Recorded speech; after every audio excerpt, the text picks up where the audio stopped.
Hello guys, I didn't change my name so it's same as always, but I have today a different car to review. This is the latest generation of Volkswagen Passat. This one is 2015, so it's almost 3 years old now, but I couldn't find better one to review, so we are stuck with this one. Like always, let's say a few words about Passats in general, then we'll get to the review of this specific one. First, Passat came out in 1973, so today it makes 45 years of production, and over these 45 years we had 8 generations of Passat. But keep in mind that B4 is just a facelifted version of B3, and B7 is also facelifted B6, and B5 has its own facelift version that is called P5.5, so that make don't know what number of generations. This is a large family car, awesome daily driver. It's the Passats are well known for their ability to never die, so they are extremely reliable. And now let's get to the review. First, few words about the design. I personally like it. The car is wide and looks aggressive, and generally it looks good, but it is really similar to his predecessor. And what I mean by that is these lights are just inverted, and they go in, this line goes just in opposite direction. Instead of here, it goes like this. And I believe that the designers of the B8 just got an idea from the crashed B7. And what I mean by that, so we have the straight line here, and the bonnet is a little bit curved more over here, so it looks like a B7 but a little bit pushed in, like it's crashed. In the back everything is same like in previous model, and except they added here fake exhaust on some cars, and I don't like that, but it looks okay. On the side, I don't know, did you notice, but we have a square fuel door, like it was in B1, 2, 3 and 4, instead of being round like it was in B5, 6, 7 or CC or any Passat since 95. My mom will be so proud when she sees that I realized that. Or maybe it just looks better. I don't know. Forget everything I said. This specific car is equipped with 2.0 liter diesel engine that is turbocharged like every other engine that is available for this car, and this one has output power of 150 horsepower and about 340 newton meters of torque. So some of you contacted me and say that I don't provide you with enough specs.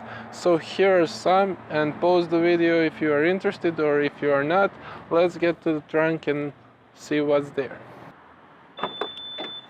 So the trunk has automatic opening system. From the outside you can open it like this. Here from the outside you can open it by pressing the badge that became a usual thing in all Volkswagen cars. The opening of the boot is as big as it can be. Nice thing is that you have this hook here, so you can attach your bags after shopping and don't worry about your potatoes or eggs or something else, will it fly over the trunk or not. You have these levers here to fold down the back seats, and an actual tire and wheel under the floor, so that is a lot better than tire repairing toolkits that are difficult to use. And what's also nice, that a little plastic covers this hinge here, and it looks like it looks much nicer. Great attention to detail, Volkswagen.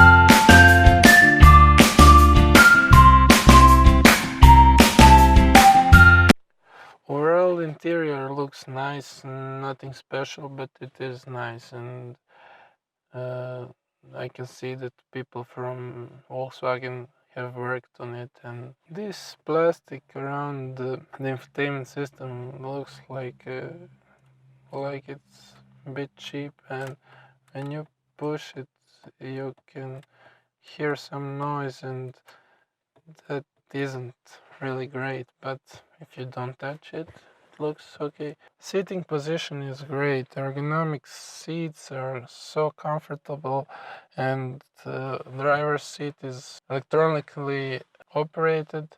On the doors we have standard window and mirror controls. We have on the left we have headlight switches that has automatic options, so we don't need to worry about that.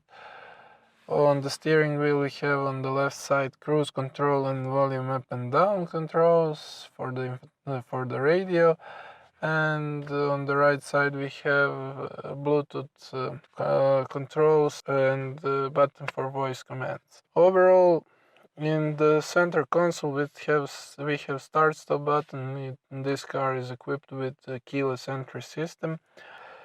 Center console is nice. Around the shifter are multiple blank switches. In the center is standard climate controls that are actually very usable and very easy to operate. We have heated front seats in this car, but that is also optional and that costs some money. This infotainment system comes as standard in all Passats with this large touchscreen, and I really like that. Also, I think that in this age every car must have something similar, some large screen, and even better if it's touch sensitive.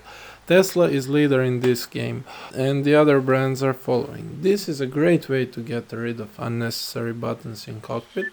Navigation system and rear view camera are options, and not the cheap ones, unfortunately.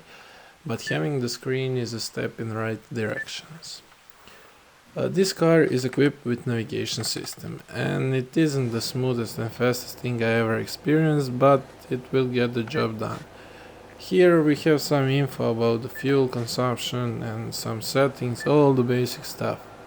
Small screen between speedometer and odometer is just there, so you don't need to always look at the big screen, and it just displays what's on big screen but in smaller format. That's it for the front. In the back we have a ton of space. It's really comfortable in here, and I like the look of the center console. We have climate controls even in here, and these two air vents looks really nice. And we have a 12-volt power socket, but we don't have a USB charging connection. Actually, we have armrest in here that is nice, and the ski hatch is available for all the cars as standard. So if you are going to skiing, you can put your skis in here in every Passat. And that's basically it. One brand from Volkswagen said that this new Passat is a premium car without premium price. And I wouldn't agree with them, because I bet that he doesn't go to job in Passat. So Passat can be a premium car when you add all the features that are available for it, and like parking assist, emergency assist, trailer assist, and all of those assists and that, and it can really be a premium car, but that adds on a price, and you get to about 50 or 60,000 euros. We both know that for that amount of money you won't buy the Passat, you'll go for something else. I agree that Passat is better car than before, but all cars are. And actually about the price, there are some equally good and a lot of cheaper cars like Ford Mondeo, Mazda 6 or Skoda Superb. And I have a message for the people in Volkswagen. Believe me, there is no millionaire that is dreaming about buying a super expensive and super cool Passat at some point of his life. But there are a lot of people, ordinary people, that are working and trying to make money to buy one of these at some point of their lives. And my message to all of you is, don't try to make a Passat premium car. Make it a little bit more affordable and still good as it is now. Till next time, see you.